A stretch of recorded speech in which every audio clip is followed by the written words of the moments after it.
Hey there, I don't know about you, but I was tired of setting these big, hairy, audacious goals that meant I get to the end of the year and just feel like a failure. Feeling pretty crappy about yourself because you didn't hit the goal. That's where I wanted this year to be different. And I went all in on researching the science and the psychology all around goal setting and goal achievement. Now, don't get me wrong, we've achieved some pretty big goals over the years, but understanding what made those different, what made the year different, what made the attitude different, what made the mindset different is really difficult. What I wanted to do is I wanted to focus on what is the right goal in the first place. Because here's the thing, I don't know about you, as an entrepreneur, you're constantly setting goals like 1 million followers, 10,000 followers, 15,000 new email subscribers, or £1 million business. And when you do that, the focus is on this outcome that almost feels at the mercy of an algorithm or a YouTube video or an ad, and you don't know how well it's really going to do.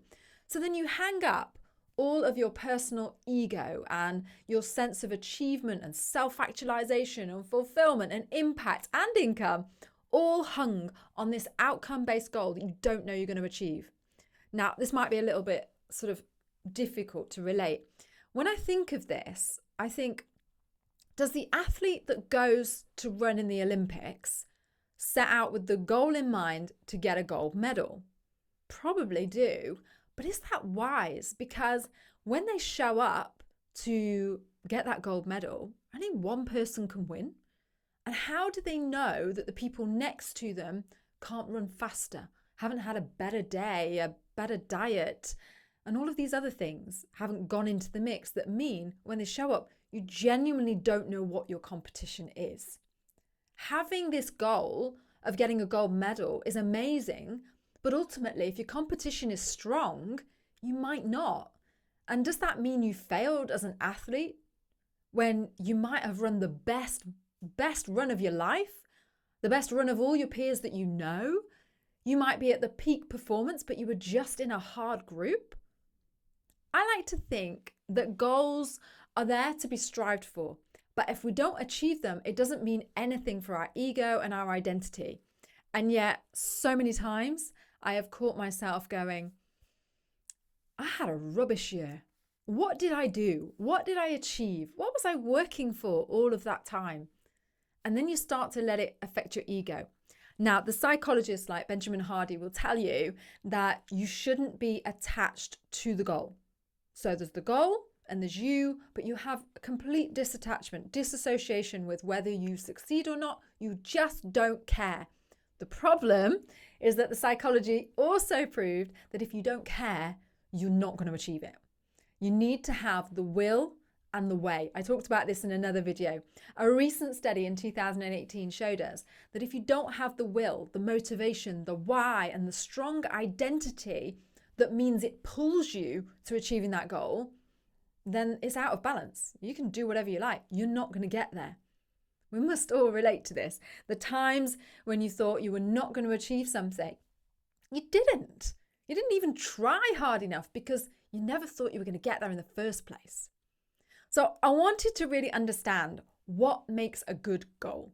If I keep setting big, hairy, audacious goals, am I actually going to achieve them one day? Or am I just setting myself up for another year of disappointment? And I don't know about you, but entrepreneurship's hard enough. Raising children is hard enough. Living a life in a world where there is so much happening and the pace of change is so high, I'd like to feel that I'm achieving, that there's a sense of progress, there's a sense of self-actualization. You know Maslow's hierarchy of needs. In the top of that hierarchy is self-actualization. That feeling that what I'm doing has meaning and matters, which also supported by the work of Viktor Frankl. Anyway, back to setting our goals for this next year. What sort of goals should we be setting? And I really started to think about this in terms of not just the big vision, but then the practical elements of things. And this is where there is a top-down happening here. Your big overarching goal might be to get £1 million business.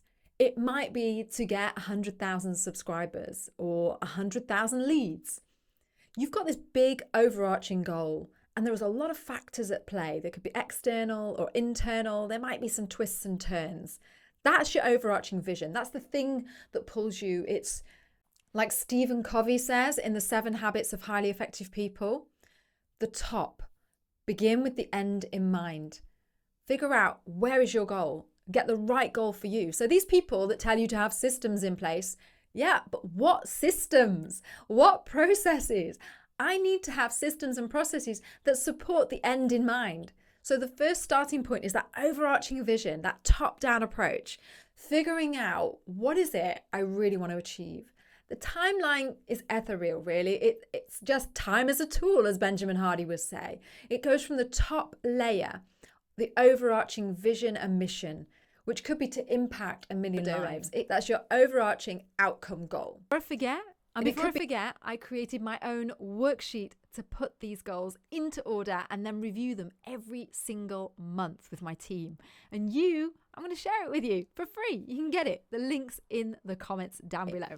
And then we get down to the nitty gritty, because what most people do is we stop there, don't we? And we stop there with this great vision and we do our visualizations, but somewhere in between there's a gap and nothing is happening. I have been in this gap for too long.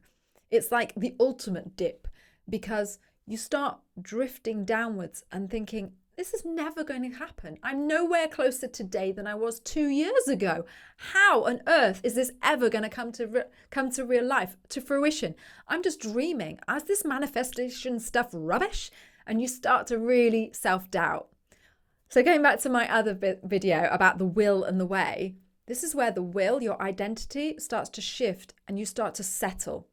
Maybe I'm going to settle for a lower goal. My annual income will be 100,000 this year and I will impact 10 clients' lives. So you're reducing and settling for much less than you know you're capable of. I'm not saying that's not a great goal. That's a great goal. But you're starting to settle.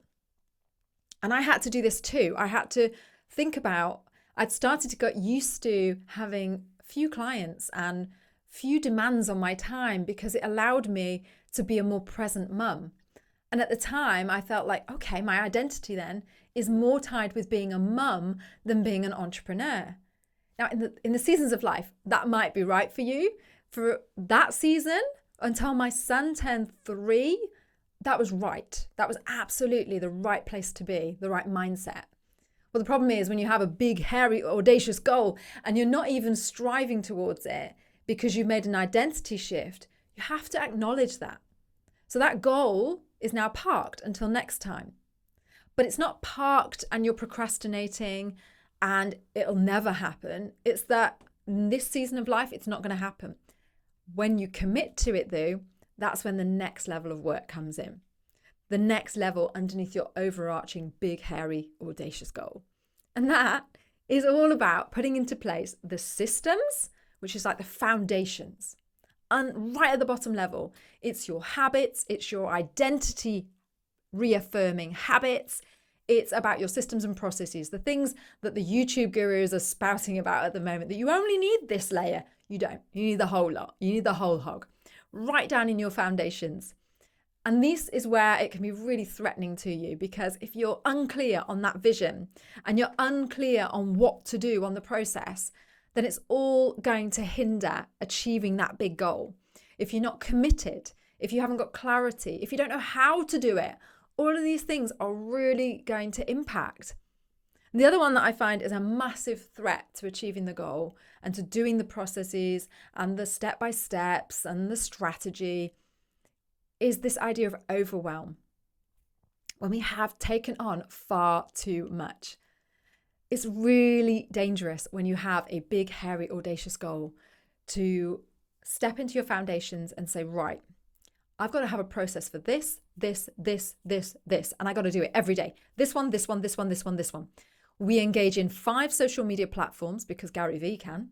We engage on YouTube. We start our podcast. We write a book. We start a new program. We're designing a digital course and a membership. And we do all of these things in flight, constantly, all at the same time.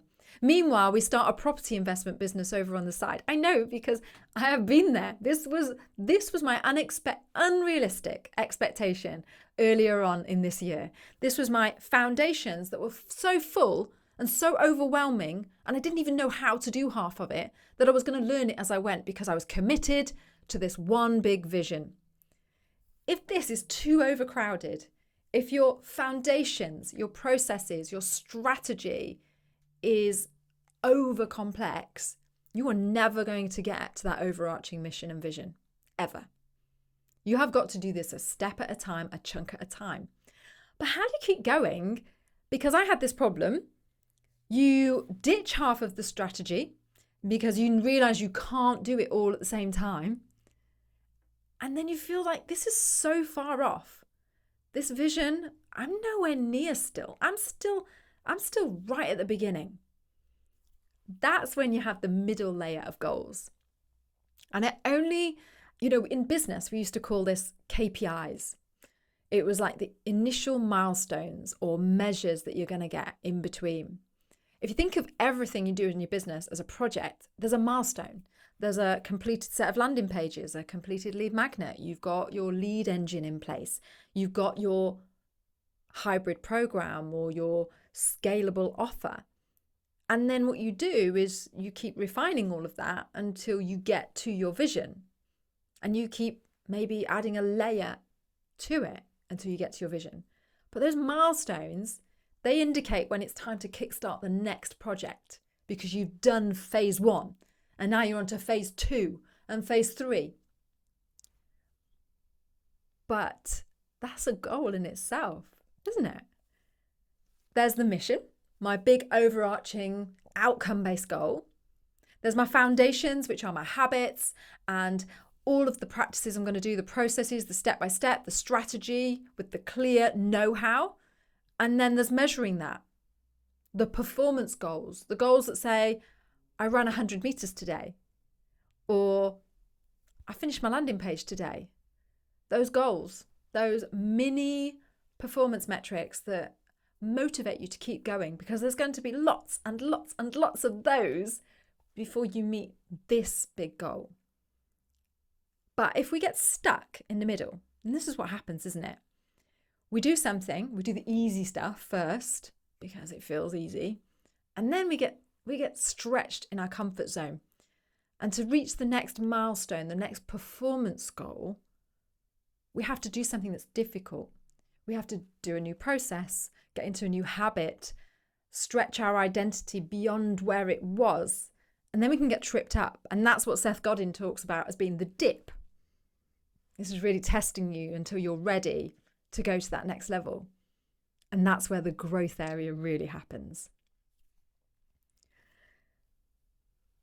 So now this year, I'm setting my goals, and we're going to have our overarching vision, the big outcome goal.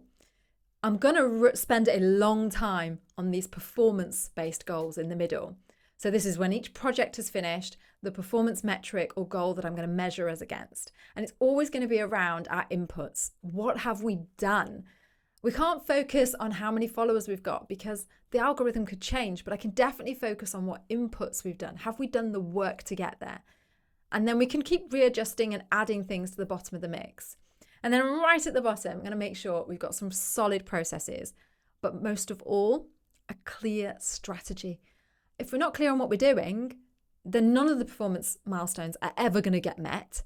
And that overarching vision is still going to stay as a big, hairy, audacious goal that feels unfulfilling and unmet. And we want to end this year knowing that we had the vision, whether we achieved it or not, that outcome goal, we did the work, we achieved some key milestones, and therefore we're on the right track.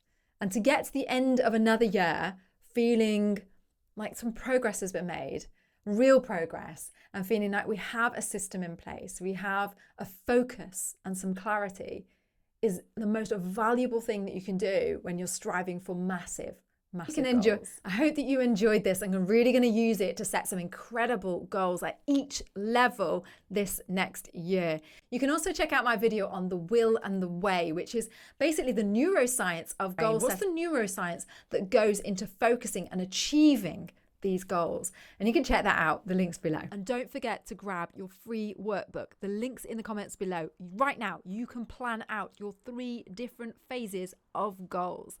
And I'm rooting for you.